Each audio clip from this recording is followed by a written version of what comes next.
Question है, काफी simple सा, काफी इजी सा, काफी इंपॉर्टेंट क्वेश्चन है, लेकिन ठीक है, सिंपल है, इजी है, छोटा सा क्वेश्चन है, वन लाइनर क्वेश्चन है, लेकिन आपके एग्जाम पॉइंट ऑफ व्यू से काफी इंपॉर्टेंट है, क्योंकि ऐसा क्वेश्चन बार बार रिपीट होता है। चलिएगा, बताइएगा, क्वेश्चन पढ़ते हैं। और आप सबको पता है फंडा क्या है। फंडा ये है कि क्वेश्चन को आपको पढ़ना है, एक बार समझ नहीं आता तो 2 बार पढ़ना है, उसके बाद ऑप्शन को पूरे को पढ़ना है, आंसर नहीं देना है। पहला ऑप्शन है आप टिक करके चले गए, गलत हो जाएगा। क्वेश्चन पूरा पढ़ना है, समझना है, ऑप्शन पूरे पढ़ने हैं, ऑप्शन समझने हैं, फिर आपको आंसर देना है। और आंसर किससे देना है? एलिमिनेशन मेथड से देना है।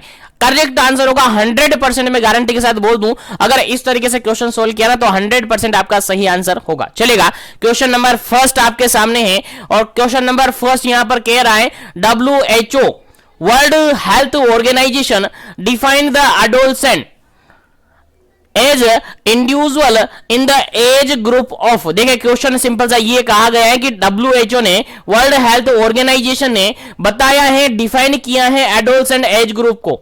किसको? एडोलसेंट एज ग्रुप को बताया गया है। तो एडोलसेंट एज ग्रुप किस लेवल की एज ग्रुप होती है, यानी किस एज ग्रुप को अपन एडोलसेंट के अंदर काउंट करते हैं according to WHO, according to option आपको आंसर देना है। क्वेश्चन समझ में आ गया? एडोलसेंट एज ग्रुप आपको बताना है, आंसर देखेगा। पहला ऑप्शन यहां पर देखेगा, ए ऑप्शन यहां पर है less than 10 year, B option यहां पर है 11 to 15 ईयर, सी ऑप्शन यहां पर है 14 to 19 ईयर, और डी ऑप्शन यहां पर है 20 to 29 ईयर। चलिएगा, आंसर आपको पुट करना है, फटाफट से कमेंट सेक्शन में अपना आंसर पुट कीजिएगा, ताकि आपका भी सेल्फ इवोल्यूशन होता रहे और आपको भी सेल्फ कॉन्फिडेंस जनरेट होता रहे, क्योंकि सेल्फ कॉन्फिडेंस एक ऐसी चीज है जो हर किसी काम को इजीली सोल्व करवा सकती है, हर किसी काम को करवा सकती है। यानी सक्सेस लेनी है, सक्सेस पानी है, तो आपको कॉन्फिडेंस लाना होगा। कॉन्फिडेंस कैसे लाएंगे? जब तक कि आप क्वेश्चन का आंसर नहीं देंगे कॉन्फिडेंस जनरेट नहीं होगा। चलिए फटाफट से आंसर दीजिएगा, फिर इसके रिगार्डिंग अपन डिस्कस करेंगे।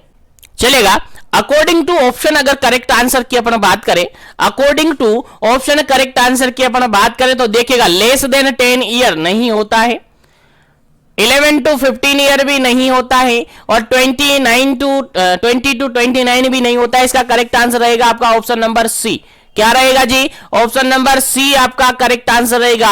14 to 19 ईयर जो एज है वो एडोलसेंट एज ग्रुप के अकॉर्डिंग मानी जाती है, एडोलसेंट एज ग्रुप मानी जाती हैं। याद रखिएगा 14 to 19 ईयर। और अगर एक्चुअली में अपन देखें, जनरली अगर अपन देखें तो 10 to 19 ईयर की जो एज ग्रुप है ये एडोलसेंट एज ग्रुप होती हैं। याद रखिएगा, एडोलसेंट एज ग्रुप की बात की जाती है तो generally 10 to 19 years correct answer होता है। 10 से लेकर 10 साल से लेकर 19 साल तक के जो बच्चे होते हैं, 19 साल तक के जो एज ग्रुप होती है उसको एडोलसेंट एज ग्रुप कहते हैं।